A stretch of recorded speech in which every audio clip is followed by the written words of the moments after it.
Matt, I think we're just gonna roll up in a van and throw you in and just peel off. You know, We're gonna kidnap you. Black bag him, toss him in a van, zip tie him up. Then we get to the parking garage or something in New York City and forget him in the van.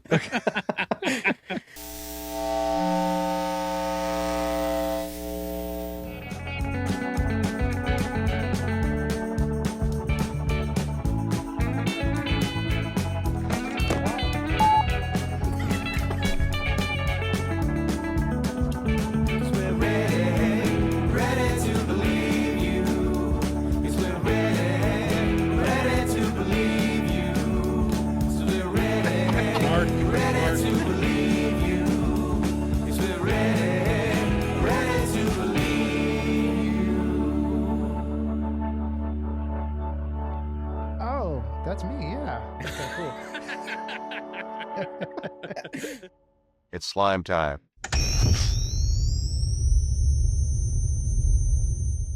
Doesn't matter how many times we play that, that always gets a smile on my face. All right. Greetings, ethereal beings, subhuman entities, and spectral forms from the great beyond, and any living humans who may be watching. Welcome back to Hudson Valley Slime Time. I am Jason. And I'm Corey. And I'm Matt. And this episode, we are talking to an Arizona Ghostbuster about a Buffalo Ghostbusters event in New York City. Stay tuned. We'll explain all of this somehow. We'll explain how it's all connected here just in a moment. So yes, welcome, Brent. Thank you for having me. We're super excited for you to be here and try to get a little bit of the behind the scenes of what has become the, I guess we can say, the global phenomenon. What is Ghostbusters Day? Seems how Ghostbusters from around the world all seem to come to enjoy the day. And when we Buffalo, when I say we, I mean Buffalo. I am still part of the Buffalo team, even though I do live in Arizona. When we started this, we had no idea it was going to become what it was. This all stemmed from just me texting the team one night, late night in our group chat. Hey, has anyone ever thought about getting a sign for the firehouse? I remember that. I remember that whole conversation online. Yeah. It kind of spun from that to us being like, okay, let's get the Hollywood collectible sign. We'll start it was either GoFundMe or Kickstarter. I can't remember which. Pretty sure it's GoFundMe. We started a GoFundMe for $1,000. The first night, the team funded half of it. Yeah. And then from there, it turned to us wanting to be like, well, cool. We've got the money for the sign. Sony ended up donating the sign to us. Then It turned into us, well, let's fix the Ghostbusters 2 sign. They got half of it. It's broke. Let's get that fixed for them. Turns out you can't fix it. So then it became let's get them a full-size sign. And so through Sony's blessing, they pointed us in the right direction, and we got commissioned by a sign company to have a replica of the movie sign built and donated to the firehouse. Awesome. That's awesome. Yeah, I just love how we keep hearing how Sony just steps into a lot of this so easily. Or I mean, it's free marketing for them, really. I mean that is true. We're parading their logos everywhere in the and I gotta say, it's so blessed to be able to. Sony allows us to do what we do because there's so many. For example, Star Trek, they cannot do what we do freely because they have so many regulations come down from Paramount that say you can't do this, and Sony's like, "Cool, guys, yeah, here's the baton. Don't make us look bad. Have fun." Right. Yeah, it is great having that backing from them. So we got to ask. So, you're out in Arizona. I mean, did you start in Buffalo and move to Arizona, or how did this? Back in 2017, I moved to Arizona for a job. 2018, I joined the Arizona Ghostbusters because I've been a lifelong Ghostbusters fan. And never had a pack, never had a suit. So I got a suit put together, went to my first event. Jeff Lewis was like, hey, you want to put a pack on? And I was like, try to dream come true. And then he's like, we can build you one if you want. We have the stuff. I was like, okay, let's do that. Fast forward a year, 2019, I got a promotion at my job, transferred out to Buffalo, New York, joined up with the guys out there. They became a real close family, and I have nothing but great things to say about Buffalo, guys. at least once a week, I'm told, hey, you should move back out here. I mean, for one person who's worked in Buffalo for a long period of time during the winter, I mean, I can kind of understand why Arizona is a little appealing in at least the weather category. A little warmer there, right? Yeah, it's a dry heat. You don't have to worry about those 2-3 foot snowfalls and stuff. Yeah, my first winter in Buffalo was a little rough. Looking outside, you'd see sun shining, you'd be like, oh, it looks so great out there, step out. Nope, it's negative 20. Yeah, yep. But Nope, go back inside. never did I have to wear layers before under my jumpsuit. Yeah, I mean, we're a little farther. So we're a little farther south, but we still get some of those temp extremes, so we kind of get it. But yeah, that's pretty bad. Yeah. So to continue the story, I ended up moving back to Arizona right after my wife and I got married, and been out here ever since. Okay. And so you kind of hold a dual citizenship with the Buffalo. Yeah, I have a dual citizenship with Buffalo and Arizona. It's quite the work commute, huh? Yeah. That's great, though. I mean, so many of us are Ghostbuster groups. You know, no matter how far apart we do, you know, it's amazing how well we work together and help each other out and stuff. Right. That's one of the things that I love about this community. Mm-hmm. And it's just so great because you meet people like once and then you become like lifelong friends with them. Yeah. Yep. Yeah, I think that's basically how teams form. Mm-hmm. Yeah, we like Ghostbusters. Let's be friends forever now. Right. Yeah, my story is not very much different from yours because when I met Matt at a convention about 8 years ago, it was the same thing. I never had a jumpsuit, never had a pack, didn't have any of the gear, nothing. And but man, I jumped in feet first in the deep end and stayed there. Mm-hmm. Yeah, so I mean, this is going to be the 6th year for Ghostbusters Day coming up. Yes. So I mean, yeah, I think this is year 6, I think. Yeah, because last year was the 5th anniversary, which coincided with the 40th anniversary, right? Yes. No, that was 2 years. Am I getting the numbers? Ago. Yeah. That was 2 years. Okay, I'm way off with the year. That's right, because it's 26, not 24 anymore. All right. Time means nothing. I don't number well, so We know. But anyway, so I mean, like, so how quickly, you know, after that first year you guys held it, did you feel like you had something here and, you know, we should try to do this every year and make this like an annual thing? I'm going to be honest, I don't remember the exact details about this because it was just such a blur a long time ago and how awesome it was that first year. We wanted to keep the momentum going. And Dan he took the bull by the horns and he ran with it. This is really, Ghostbusters Day would not exist outside of the one event without him. He takes on the painstaking task of organizing everything. It's a one-man job to organize it all. The team puts in effort. There are other people who donate, like Moogly Fan Club, Eric Christensen. He has designed all the patches and worked closely with Dan for years on that. So every year they create the patches and then now the coin designs. And so the first 3 years we never had a coin. And then the challenge coins became really popular. So then we were like, well, let's make a first 3-year coins. That's when we came out with those other coins later on that people could buy that represented the first 3 years. Nice. Yeah, the merch you guys have come up with over the years has been amazing. I actually just ordered the new patch for this year last night, and I love that patch and how Dan and Eric did such a great job designing that patch. The fact that it's half the firehouse RGB and movie. Yes, yep, Yes. And how it glows in the dark design. too. Correct, like sections of it, I believe. I think the proton stream the in the middle does glow in the. Sorry, I'm just looking back at my notes from the page so I can get everything right. Yes, the patch does glow in the dark. I am a sucker for glow in the dark. So. Yes, my patch should be coming in the mail shortly. I ordered a few. So each year we have the patch and now the challenge coins. And this year, something new. The mystery medallions have been announced. Yes. Mm. And then there's cool.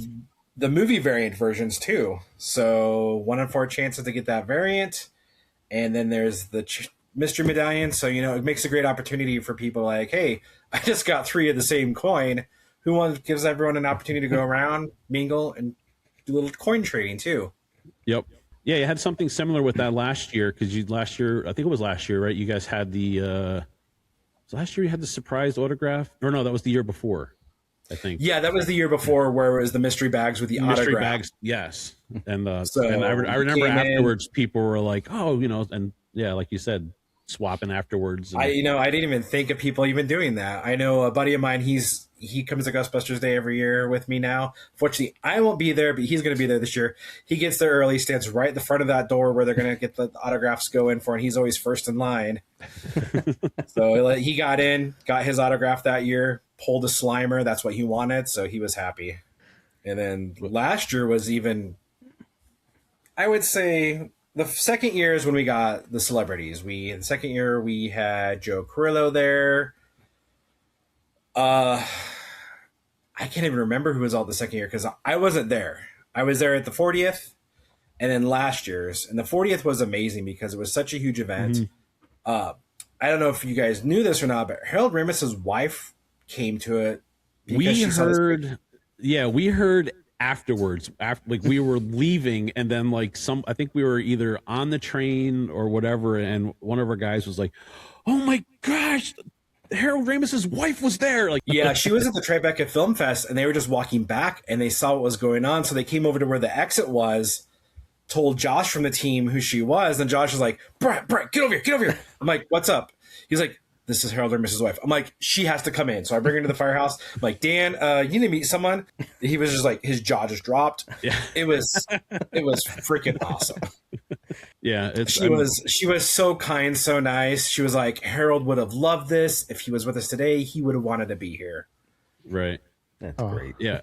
I mean, to see something that he helped create, and to see what it's turned into, and the sharing and caring and giving that everybody does because of it, that's got to be an amazing feeling. So yeah, and now that this event is what kicks off the Ghostbusters Give Back for the year for all the teams, so I'm really glad that has kind of spun out of this for Sony to come and say, hey, we're doing Ghostbusters Give Back, and makes that challenge to all the teams. Yeah, that was doing that. Yeah, and that was another part of the huge announcement of the mound of amazingness that was last year. That was like the icing on the cake. That was incredible. Because, we're all there. We're Ghostbusters. We love meeting the celebrities that we could bring in. We love meeting other Ghostbusters. But really what this is all about, this is for the charity we do. Yes. Yeah, kind of like a celebration of all that we do collectively as various teams throughout the world. Exactly. And this was like, this event was created as a fundraiser. And then each year we ask the fire department, the firehouse, what do you guys want to do? And so they tell us the charity. We're like, okay, we're going to do this. And so this year the benefits the FDNY. All the information to donate is on the Buffalo Ghostbusters Facebook page. We'll have the links in the description too.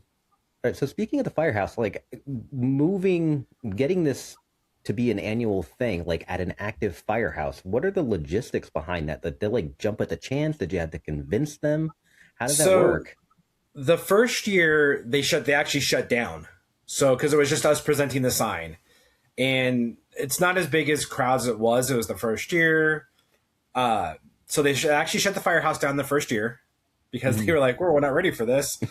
And then we just presented the sign, hung around, people mingled for a while, and then they got back to business. Now they actually keep everything going. Firemen still ready to go. They'll get a call. We'll have to stop operations. Let the firemen go through. They hop on the truck. They always get an applause from everyone.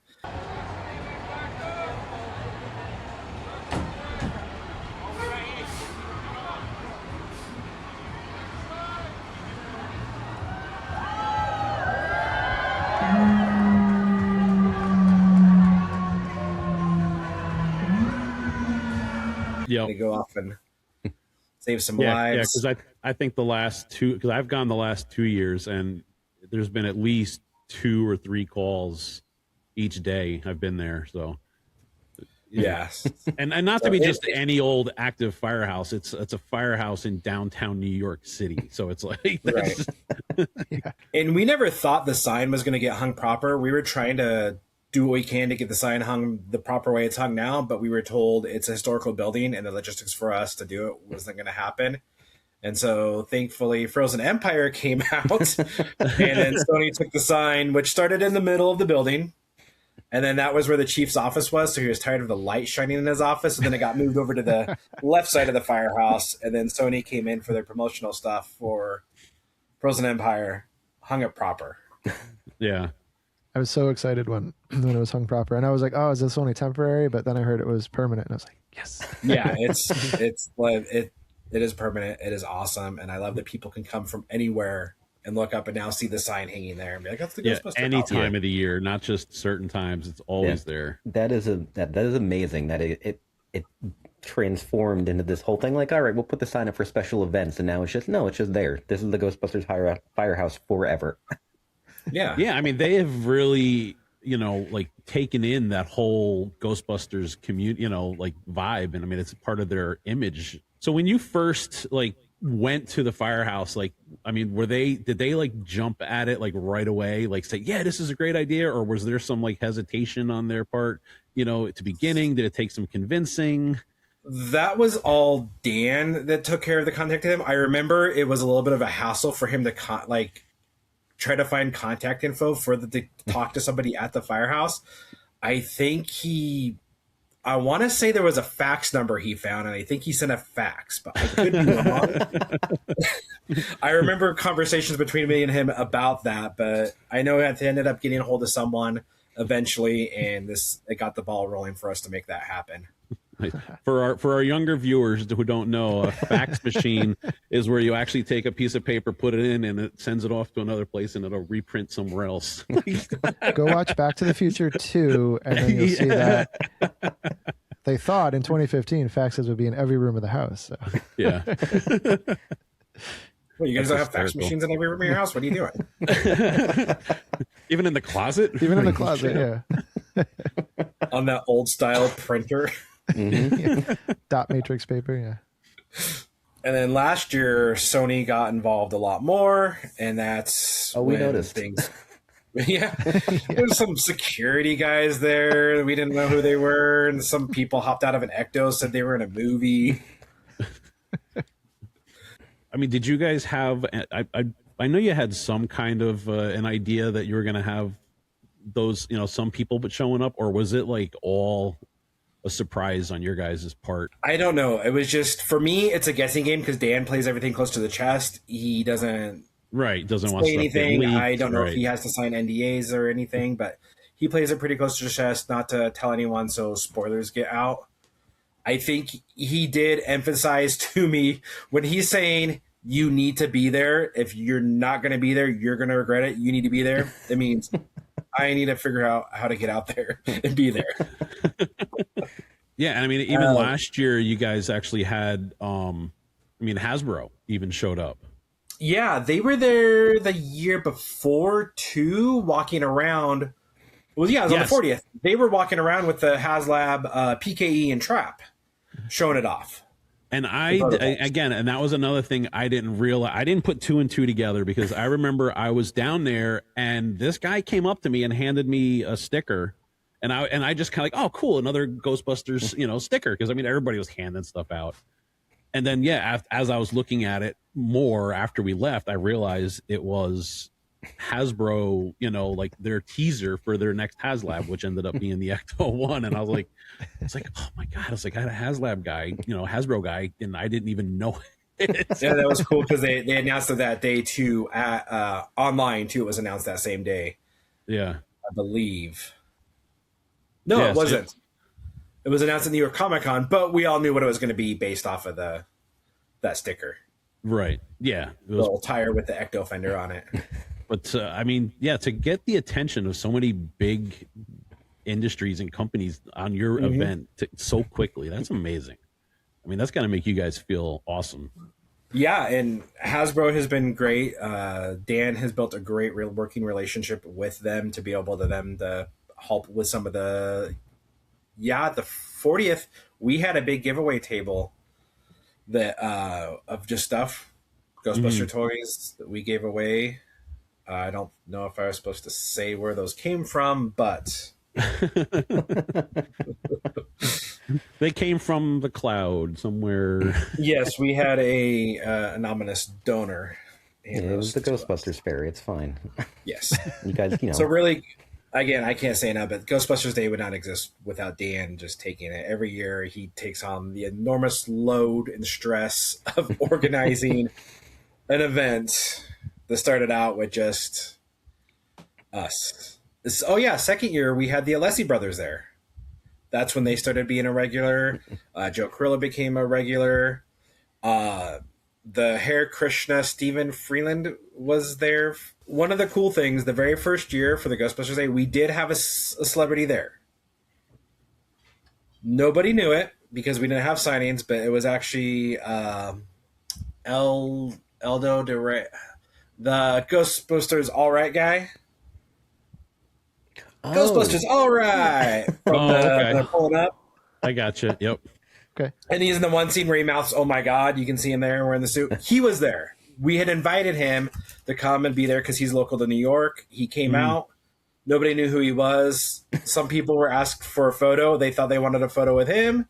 No, they wanted him to take a photo of the fire. Oh boy. That was kind of like one of the things where he was invited. He came out. I actually got a video for Ghostbusters News of him saying Ghostbusters News, all right. That they had posted at one point. Jason from Ghostbusters News had posted at one point.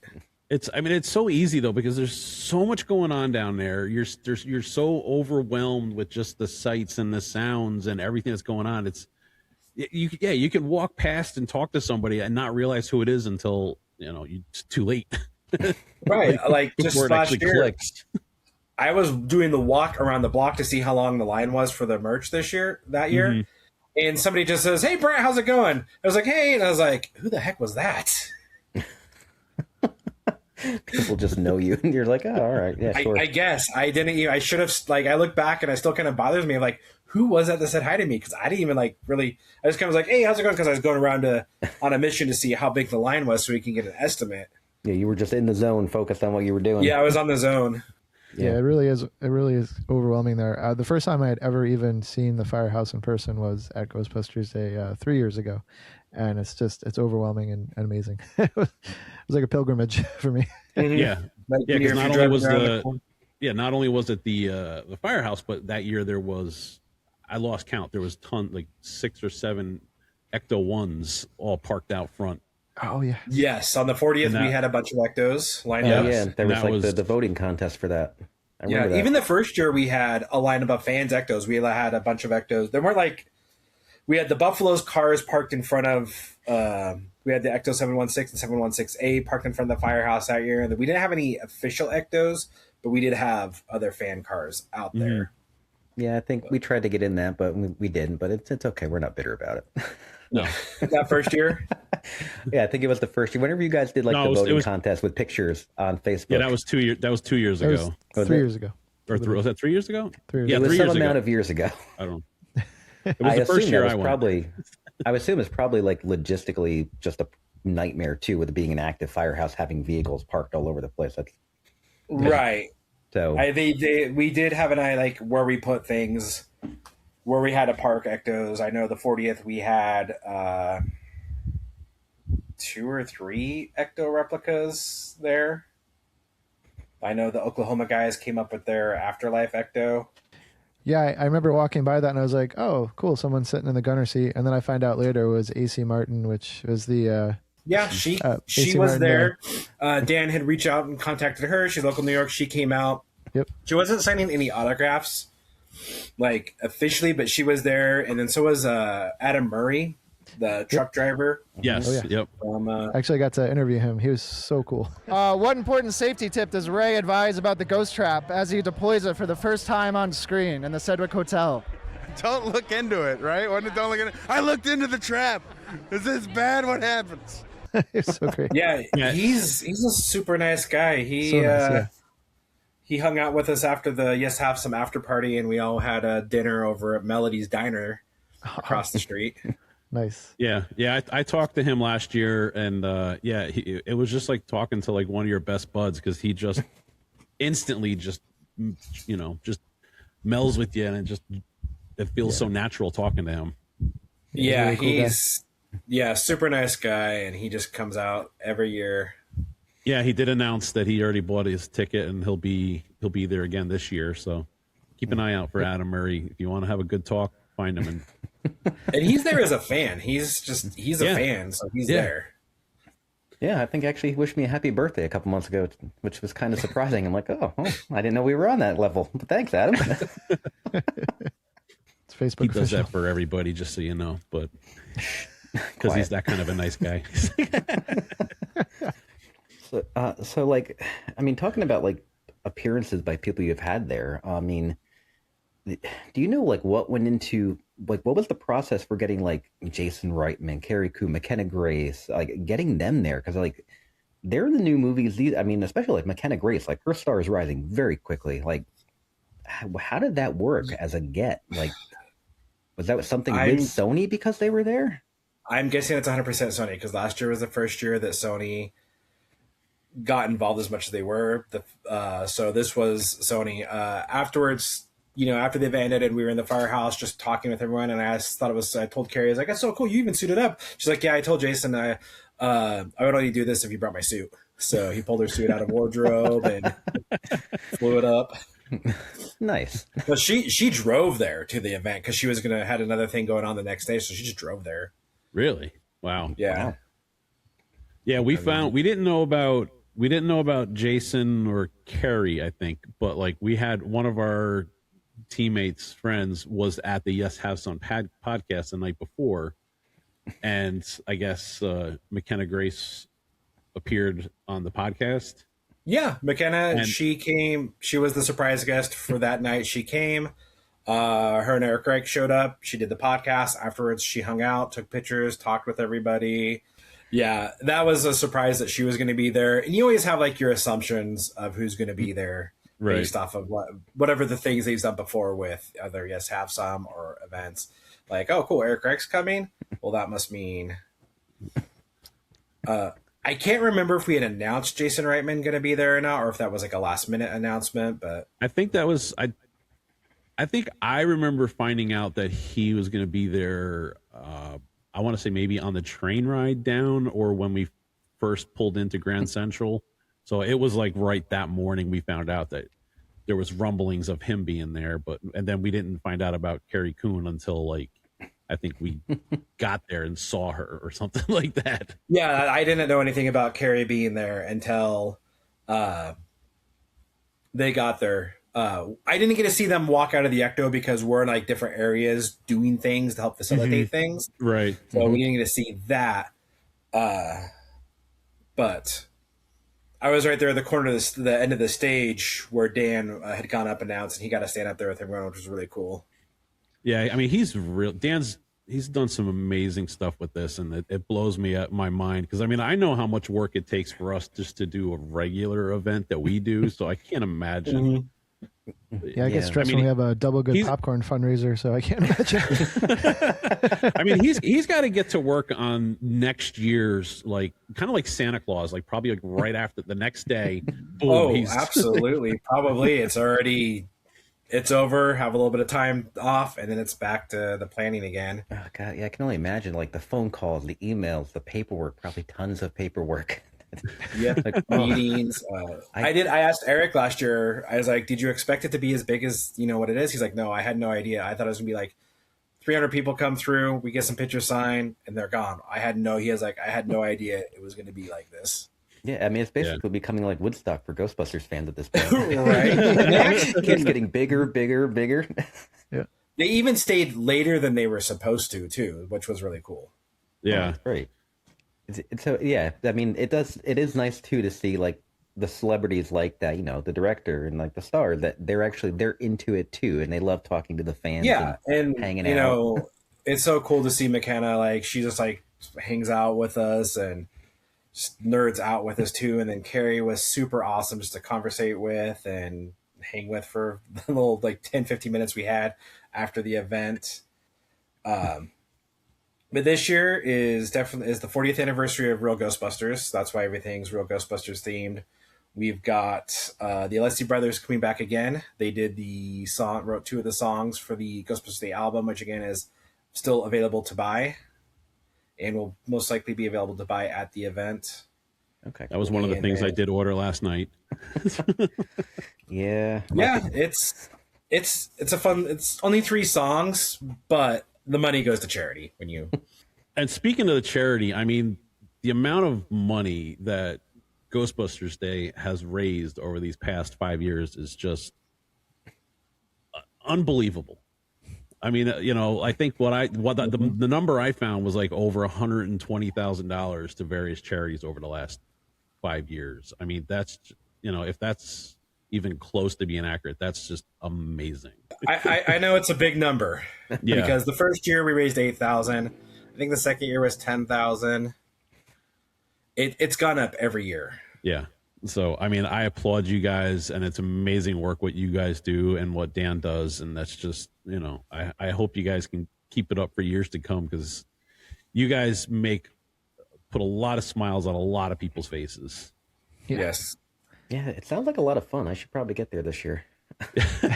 Yeah, Matt has yet to come because he. Yeah. I mean, well, you can tell your story. Yeah. So I chose in my infinite wisdom to get married on June 8th. So my anniversary is on Ghostbusters Day. So, but this year we are celebrating this year. We're going to go to New York.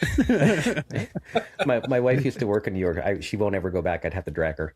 But this year we're celebrating the weekend after. So I'm like, maybe this year I can go to the city. I'm like, So yeah, I think I might actually make it down this year, which I'm looking forward to, because everyone's talked it up and hyped it so much. I'm like, all right, I gotta go. Matt, I think we're just gonna roll up in a van and throw you in and just peel off. You know, We're gonna kidnap you. Black bag him, toss him in a van, zip tie him up. Then we get to the parking garage or something in New York City and forget him in the van. Well, I guess if you guys leave me like a banana and a bottle of water, I'll be fine. we'll crack the windows. Sorry. Yeah, so unfortunately this year I will not be at Ghostbusters Day. I've had some family stuff come up, so I won't be able to make it this year. But hoping to be there next year. Okay. I'm gonna start planning my stuff for my anniversary, like the weekend before or after, and try and keep this weekend cleared up for myself. It's most likely going to be that first weekend-ish of June when those dates fall. But yeah, we recently interviewed Robin Shelby, who was Slimer in Ghostbusters 2, and she's such a nice person to meet. Like, I met her a handful of times. She is so great. She's amazing. We love talking to her. We kind of told her, it's like, oh man, you really need to get to New York City for Ghostbusters Day, and she did kind of make it sound like she would, you know, try to go out there one day, kind of like how Adam Murray does, you know, just kind of like she wouldn't announce it, she would just kind of, you know, walk in. So who knows, you know, if you still watch our show, you know, we're hoping, you know, if not this year, maybe next year, you know, because everybody would love to have you. Yeah, come on, Robin. I'll probably be there this year. You got to show up, please. Yeah. And it's just crazy how this has now become a worldwide phenomenon where people. I know. Ghostbusters from all over the world come to this. It's incredible. Yeah, I think it was last year, I actually met and was talking to some Ghostbuster groups from Italy. And I think there was even a group from Australia there last year. Yes, there was Australia. She's come a couple of years. The UK guys have come the past couple of years. It was funny. The guys from the UK, they were all at the Statue of Liberty the same time I was, and they went fully suited up to the Statue of Liberty. They climbed those stairs all the way to the top. Okay. Nice. Good for them. That is dedication. See, I've lived in New York State my whole life, and I've never gone to the Statue of Liberty. I've gone to, I think, is it Battery Park right there? I've gone to the park and seen it off in the distance, but never actually went into it. I think I went there on a field trip when I was like 7. So yeah, the only reason I did that is my buddy Chris from out here. He went out with me for the 40th, and so then I was like, "Hey, let's do some touristy stuff. We're gonna be there 2 days early, so let's go to the Statue of Liberty, check out some other stuff." Yeah, we actually found the filming location for Raise a Cult by accident because we were going to with another buddy of mine.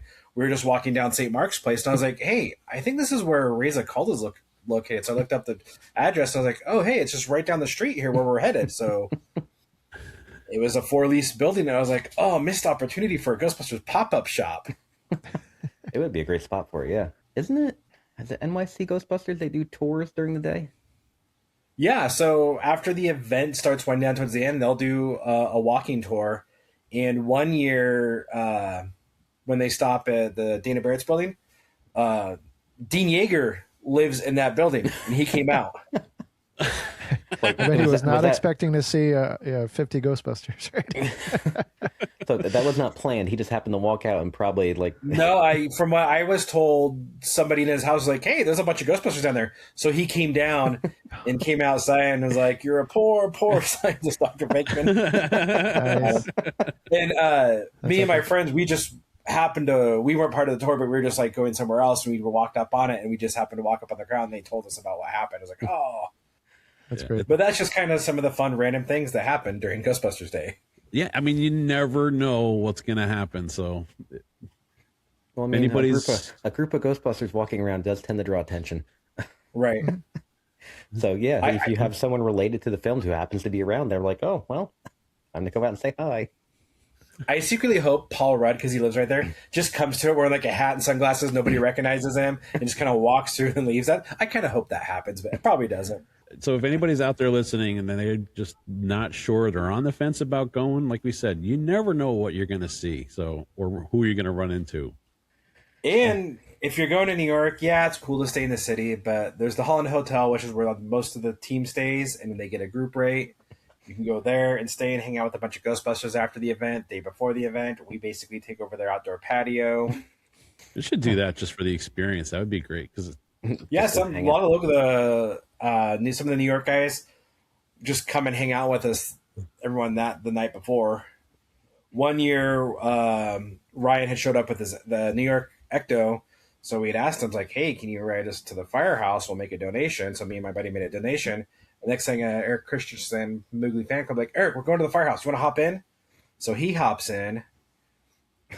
And then it's me, my buddy Chris, Eric, and then our friend Josh comes up to the door. He's like, "Hey guys, what's going on?" Like, "Hey, we're going for a ride. You want to get in?" We encouraged him to get into the car. He did not know that he just got kidnapped to go to the firehouse. He tells his wife that he thought we were just going around the block for the ride in an Ecto. No, he's like, "Where are we going, guys?" We're like, "Oh, we're going to the firehouse." He's like, "I just told my wife we were going around the block." Well, you are the long way. it's just a big block, and we're making a scenic to go to the route. firehouse. Where are we going? Tribeca. That actually kind of reminded me of a question I was thinking about. Knowing how the firehouse, they, jump on this, full force.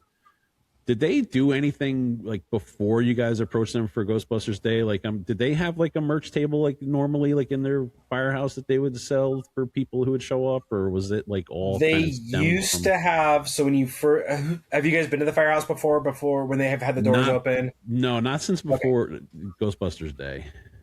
Okay, so when you first walk into the firehouse, they had this little wood panel wall with like a surfboard on it. They would have just a T-shirt stapled up there, their patch, challenge coin, and the pin. And you could just ask if they were hanging out there, you could just ask, "Hey, can I buy this?" They're not selling merch right now, but you used to be able to buy the merch directly at the firehouse from them if they had the doors open. Or you could go over and ring the doorbell on the side door. Mm-hmm. And if anyone answered, you could just say, "Hey, I want to buy a shirt and some patches." Yeah, I remember that back in years ago. Just people talking about going down to the firehouse, like, yeah, if the door's open, you can walk in. Like, if it's not, go around the side, ring the doorbell, say the secret password, and maybe you'll get some stuff. But it was hit or miss. Sometimes they might answer the door, they might not. You never knew. Yeah, I've been there. Yeah, we went there one time with the door was open. The guys just talked to you. They're all super cool. You can't like go walking back into it, but they'll let you as far as like just entryway to the main doors. Right. Awesome. But we always tell fans, remember, this is a working firehouse. Don't go there and bug them. Right. They do important work. We're not there to harass them. And it's their job. It's their livelihood. Some of them live there, half the time. And it's like, we're lucky they let us do what we do there, and that we were able to buy them a sign that they let us hang outside of it. Yeah, that, I mean, just that is a major accomplishment. It's awesome. Like, I love that they lean into the history of that firehouse in that just one movie from the 1980s.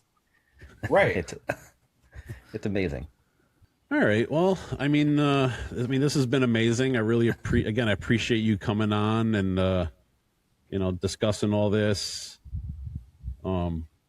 I know you said that there's still possibly some things that people can keep an ear out for. Yep, there's still more announcements to come. I don't know what they are, unfortunately, but right now we've got the challenge coins announced, the patches, and the mystery medallions. So the mystery medallions are going to be the fun part. Get your medallions. And Yeah, check out Buffalo Ghostbusters Facebook page. They got link on there to some of the merch that you can buy already. I know they got that new cool firehouse design for the patches and T-shirts. So buy a collectible, support the firehouse and the charity. yeah, and the any past T-shirts from past year's events designs are still up on the TeePublic, so you can still buy those. The new design is up there now. Whatever merch is left over from the event always goes back up for sale online. So if you guys aren't able to make it, there's a chance you might be able to get some of the merch. Okay, you heard it right there from a Buffalo Ghostbuster himself. Yeah. It's also in the small print, too, on every announcement. Nobody For reads those the who small don't print, read the so- announcements and ask the questions, can I buy it? yeah, so just keep an ear out on Buffalo Ghostbusters website, for any announcements, and hopefully we'll see everybody down there. Yeah, make sure to smash that like and subscribe button. Definitely. Thank you for having me, guys. Oh, thanks for absolutely. joining, man. I really appreciate it. It's been a pleasure. And I don't think we announced. Did we actually say that Ghostbusters Day is on June 6th this year? Did we say that? So No, just we in probably case we should. didn't, June 6th. That's Ghostbusters Day. It's a Saturday. Hopefully, we have beautiful weather this year.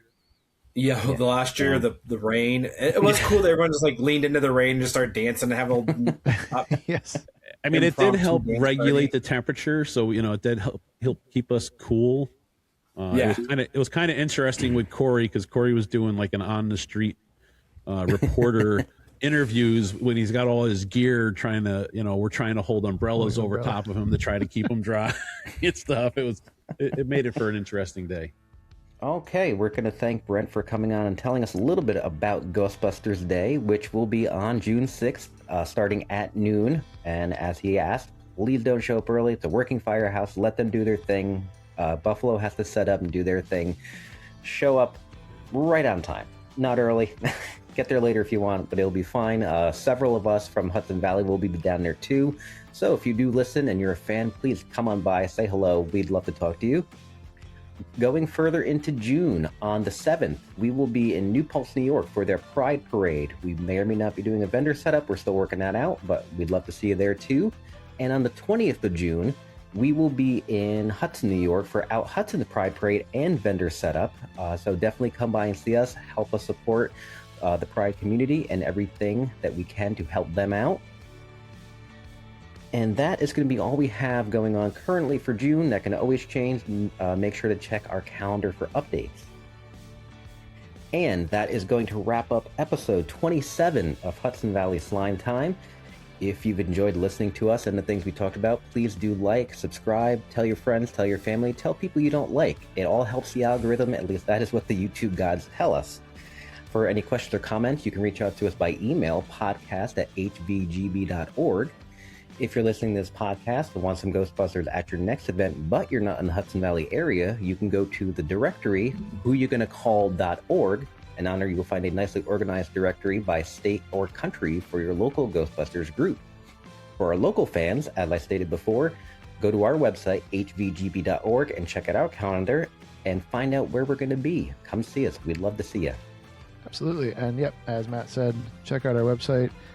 We actually just redid it, by the way. It looks really good. That's a great way to get information. And of course, we're on all the greatest hits on the socials, Facebook, Instagram, Bluesky, and sometimes TikTok. I've been slacking on that a little bit, but it's worth a look. So yes, you can find us there, of course. Of course. And remember, if you have any questions about anything we discussed tonight, please leave a comment down below. Remember, to help show your support, you can visit our online store at redbubble.com. Type HVGB in the search bar. You'll find amazing merchandise. Like, we got some cool hats. We got great t-shirts, all kinds of stuff. Check it out. Yeah, don't forget, a portion of each purchase does go to charity. And like Matt said, easiest way to help support us, please like, share, and subscribe to our YouTube channel. With that said, Brett, thanks again for being here. Appreciate all the info and all the discussion and everything. It was great to have you. And I hope everybody enjoyed our show. And as always, remember, have fun and leave it slime. And scene. Bye-bye. See you next time. Okay, so I'll see you later, huh? I'll give you a call.